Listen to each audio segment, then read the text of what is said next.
was at a 9. I was at probably an 85 after going to school, learning how to process my trauma, how to tell my own story, how to write music. I was at an 85. So going from like one-on-one speeches and not being able to do job interviews to now being able to do job interviews and talking to people. Still wasn't the best, but I was better.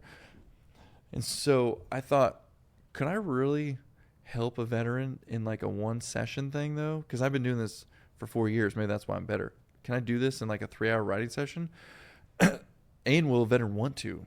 So I meet this other songwriter while I'm down here named Jeff Copeland and Rob Blackledge and Noel Billings, who are in this band called Blackjack Billy. And they have some number ones as writers as well.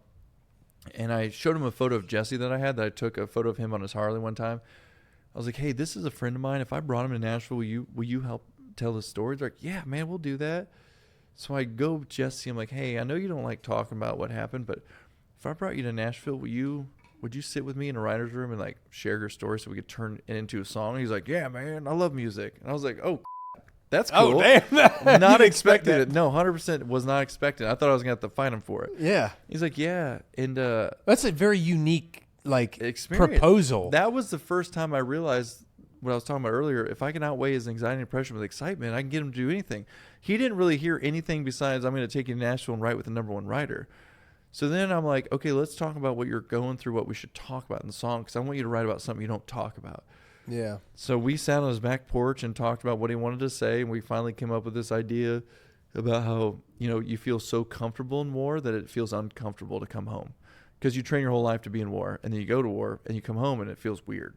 Yeah. And that's a perspective people don't really see or understand or even think about. So we have this idea. I raised at this point, I didn't even think about us being a nonprofit yet. I just wanted to help Jesse, but I raised $280 on GoFundMe. I put on Facebook, send my buddy to Nashville with me to tell a story. And I did a little GoFundMe, and I brought Jesse down, and we sat in this room, and I remember Jesse, I was like, and how I do it in the room too is I don't treat it as their story. I treat it as their song. So we already came up with the song idea, which is like how to come home, like how it feels different. So I told the guys, I was like, hey, we have this idea for a song based off of some of the stuff Jesse went through, but he does this. I was like, well, Jesse, why don't you tell him about the song idea? And so Jesse goes into his story because it's the song.